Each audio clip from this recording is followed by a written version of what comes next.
times, and he completed some really nice passes. And that's what you're going to get with a guy like Baker. But for the most part, I think Keith Butler did a really good job coming at him and different packages and formations, and just bringing down the house whenever it mattered most. Yeah, Baker Mayfield, his stats on the game were 22 of 36 for 180 yards, 2 touchdowns and an interception. Yeah, when you throw that much and only get 180 yards, that's pretty impressive.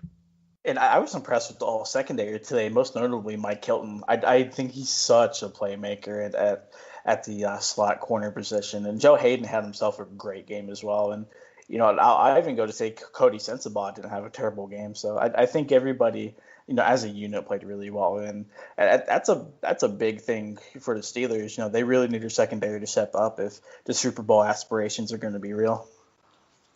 Mike Hilton is, I don't want to say he's the MVP of the defense, but he is so valuable.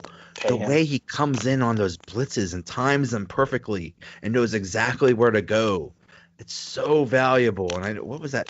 Was it the last Baltimore game where he wasn't there?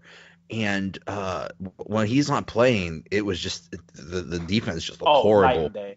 Yeah, night and day. Not only just performance, but the Steelers defense almost had this like swagger about them today. And if you watch the game, you'll see Mike Hilton jawing Jarvis Landry the entire game. And, Jarvis Landry, he's probably one of the better slot receivers in the NFL, and he didn't have a very good game at all, and Mike Hilton just did a great job on him. So, I think the other 10 guys around him see him jaw to the sideline and to Landry, and they're like, yeah, you know what, you're right. We are the better team. We do kick your ass, and we're going to go out and prove it. Yeah. Yeah, it's a big difference. And, that game against Kansas City, we gave so much crap to the defense for looking so pathetic. But look what Kansas City does to every single team. Oh my gosh, dude. It's unreal, man. Patrick Mahomes. He's amazing. Dude, he's got to be one of the leaders for the MVP candidacy right now. Yeah, he is unbelievable. So, yeah. I was watching the Bengals Chiefs game, and as much as I do enjoy watching the Bengals get thrashed like they did, I almost had to catch myself because I was like, we've seen this up close in person. We had the same exact thing happen to us. So. Right. Yeah. So maybe the Steelers defense isn't as bad. But another thing that's a big improvement in the defense is the defensive line is just they're putting pressure on. And it's looking really good. Heck, they even got a safety. Yeah, that was a really big play in the game. That part of the game, anyway. But yeah, let's talk about Stephon Tuitt. Tuitt finally. He did do it. Backfield. He did do it. Do it to it, man. Let's talk about him getting in the backfield. Cameron Hayward having a really big game, and that the defensive line dominating like they should allows the linebackers to be freed up and kind of do whatever. We saw the beneficiaries of that today. Okay, what happened on that kick, that safety kick? Okay. You said it wasn't Switzer's fault, but what the heck happened? So, everybody could have done something a little bit better. What happened was on safeties, instead of kicking it off of like a tee, you have to punt it. So Ryan Switzer and Antonio Brown were both back there. So the ball was punted, and Switzer is kind of, running towards it, and so is Antonio Brown. Roosevelt Nix, who's in front of him, calls for a fair catch. Throws Switzer off, and then Antonio Brown kind of runs a little bit before where the ball lands. And I don't know if Switzer thought that it was just the regular punt protocols, because on a regular punt, you don't have to recover it. The punting team can just down it, and then you guys will take over from there. But it's a kickoff. It's a live ball. So I think a little mental lapse just had happened between Switzer. But if Roosevelt Nix didn't call that fair catch, I think he definitely would have caught that ball. But yeah, that just looked so bad. And yeah, well, hopefully Steelers can cause a lot more safety so they could they could perfect that play. But yeah, I was about to say you don't. I can't imagine there's a lot of practice time being spent on safety kickoffs. yeah, Uh, yeah. hopefully there is moving forward, like you said, but it's a rare thing that happens in the NFL. But at the same time, you definitely need to be aware of the rules, and you definitely need to be prepared. Yeah, yeah, but next up, Baltimore should be a very interesting game, but and especially since Baltimore lost today to Carolina. Yeah, Uh, 2 in a row. yeah, yeah. So should be a very interesting game. But it definitely seems like the Steelers have righted the ship. They look a lot better. What is it now? 3 in a row? Yep, 3 in a row, and then the last 4 out of 5. And kind of your point, I think today's game was so big just so this team can shut the door on the first half of the season, just get that out of their minds. And, they're back to the team we're used to seeing. But, yeah, they've got a really big stretch of games ahead of them. They're at Baltimore. They're at home versus Carolina the week after. And then a nice little 2-game road trip at Jacksonville and then at Denver. So, this bulk of the season right here is going to be put up or shut up time for them. Yeah. Yeah, we talk about the slow start of the offense. The whole team has a slow start. It's like that. I forget what their September record is, but it's pretty bad. And they usually their October, November, December records are pretty good, but they just Yeah. it's not the first time they've had a lousy September start. So, yeah, it'll be nice to put that behind them. All right, sir. Well, thank you so much. He's at Donnie Druin on Twitter, writer for the Still Curtain blog, NFL Spin Zone, and part of the Pylon to Pylon podcast. Thank you so much, sir. Let's do this again sometime. Yeah, please and thank you. It's always great being on. All right, I'll see you. Have a good one. You too. Bye. Okay, now for our weekly talk of what happened this weekend in the NFL and other stuff. I have Mark Hagelauer with me. How are you, sir? Oh, lovely. Glad to be here. How are you doing? Doing all right. It's been a rough weekend. Well, yeah. Other than the obvious, elephant in the room, I'm not doing too bad. Yeah.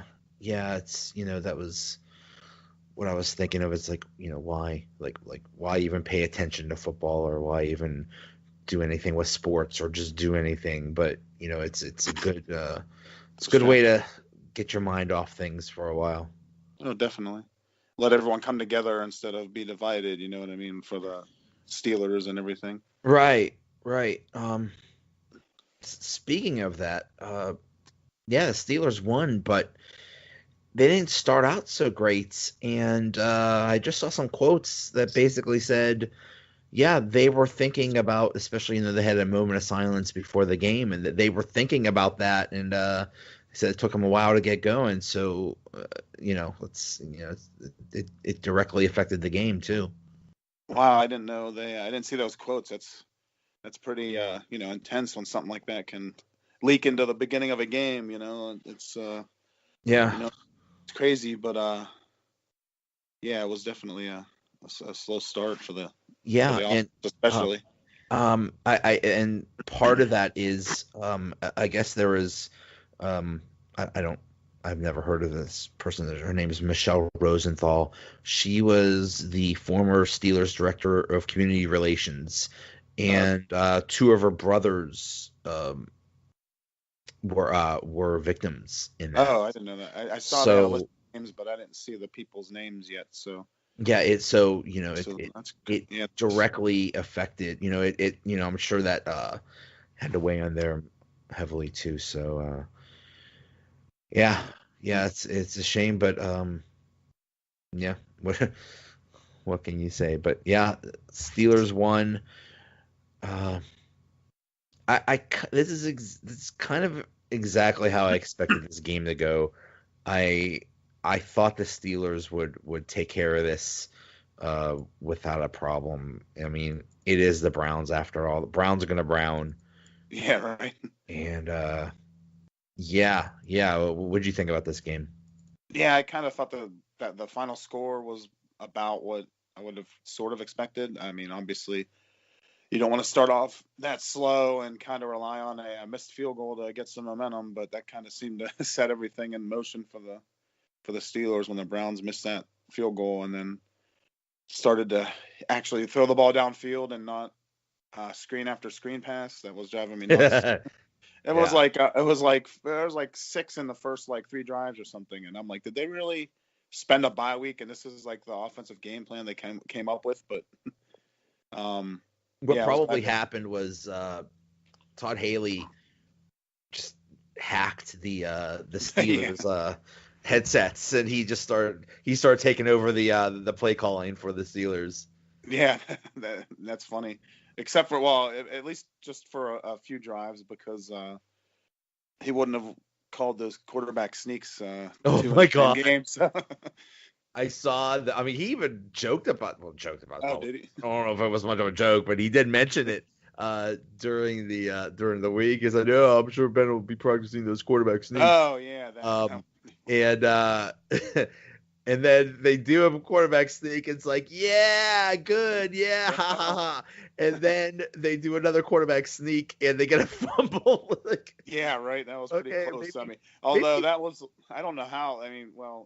Another thing we can discuss is some officiating while we're talking, but I don't know how they didn't notice that he's pretty well sitting down when the ball came out. So I don't know how they called that a fumble. I'm just glad they got it right after the replay. Right. Well,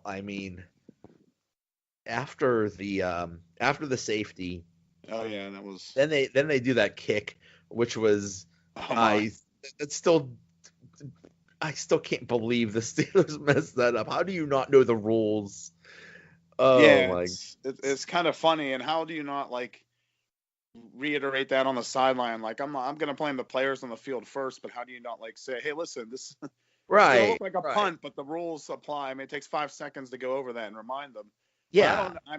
Being there, you didn't really get a ton of replays of it. Was it a different person like Nix that called for the fair catch?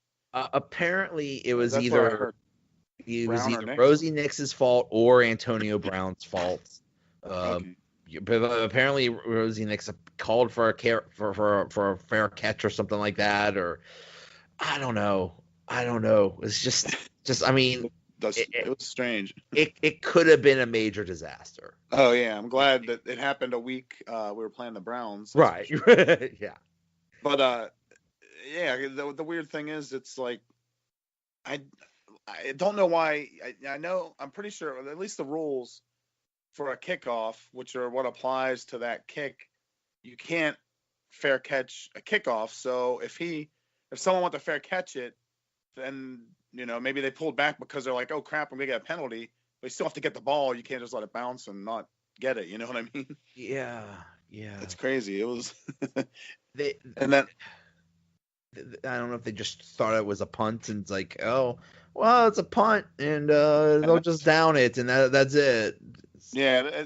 Strange thing is, I don't know why they ever came up with the rule that you punt it instead of kick it off from the 20. You know what I mean? Just back up the kickoff. I never understood that, but it is what it is. Yeah. Yeah, they should know better, but it's just kind of funny to me. Yeah.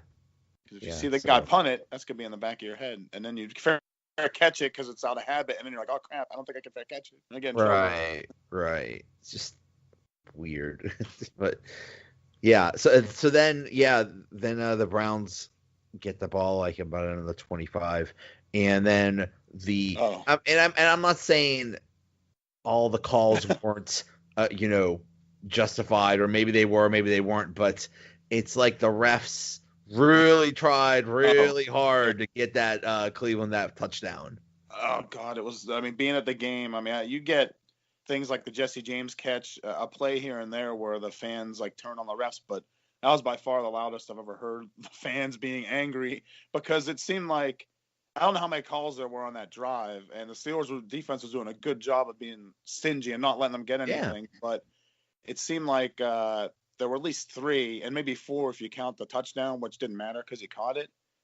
But at least 2 of those 3, maybe all of them, were very questionable at best, and they were all on third downs, I think. Or at least 2 of them. They just kept giving him chances. I'm pretty sure I saw some of the refs block on some of those run plays. I think that they were helping.